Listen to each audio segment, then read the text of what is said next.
The first thing I want you to think about is how can you serve yourself?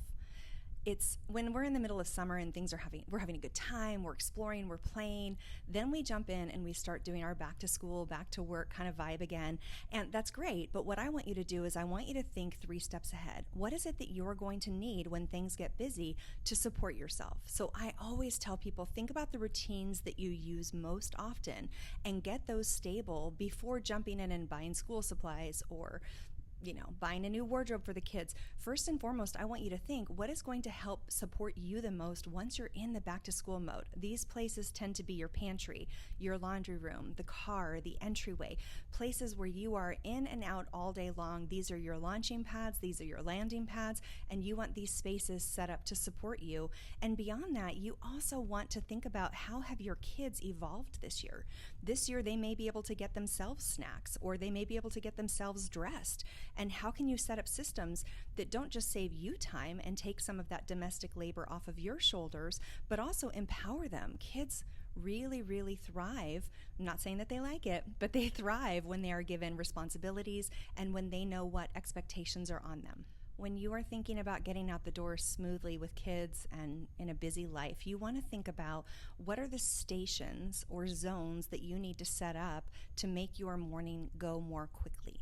So do you need a sandwich making station? Do you need a lunch zone? Do you want to clear off one of those beautiful decanted pantry shelves that you created in the spring because it looks so good on Pinterest but you never use, and instead make it almost like a sandwich shop for your kids' school lunches so that everything has a home? And more important than just things having a home, you want space to work. You want space to breathe. And if somebody leaves a spare cup at your house or an extra lunchbox, you have a little room for that. We don't want to fill every inch of our space with stuff.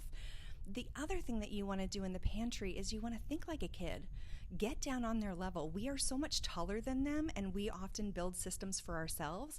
What would it look like to just kneel down and see what they see? And what can you put at their level that makes them feel more accountable and stronger and more capable of working alongside you or being a part of your process from day to day? The biggest challenge to your laundry room staying organized tends to be a lack of categories. When we have one laundry basket and we dump everything in there, it is such a pain because before we do laundry, we have to dump everything out and color code and categorize and stain treat.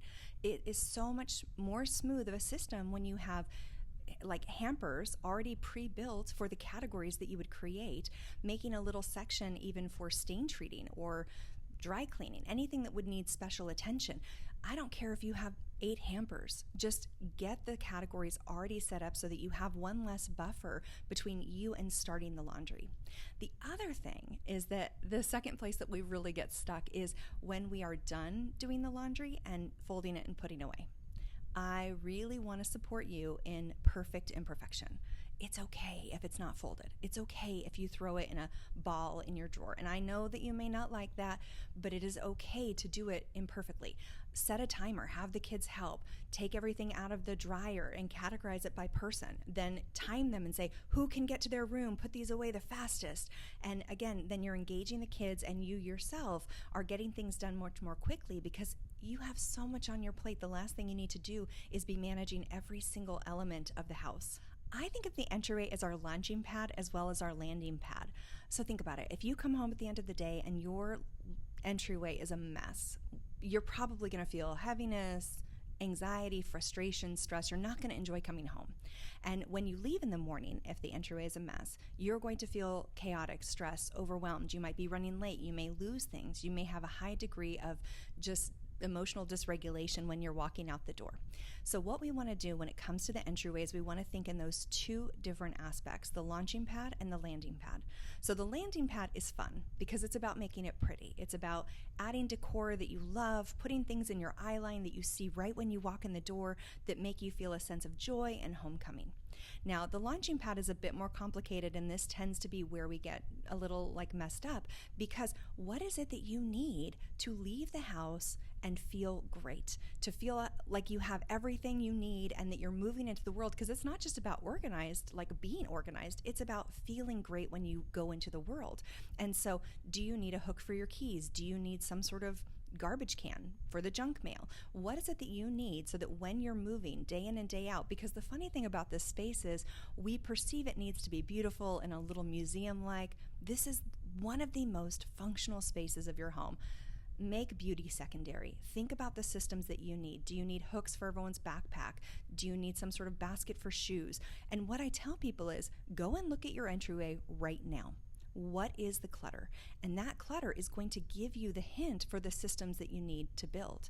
When I work in people's homes, I say, do not clean for me because you're destroying the evidence. So go look at your evidence and see what you need. Do you need a little return box for things that are going to go to Amazon or things that are going to go back to Colt? What do you need? Like really, instead of waiting until you're this perfect paradigm of a person who does everything spot on, make systems for where you are today, because as a parent, as a human, you are always evolving and growing and things are going to be constantly changing. So use this back to school time as a great time to rethink your entryway and the systems that support you when you're coming and going from your house. The thing that I would say to parents as they embark on this period of transition is take care of yourself.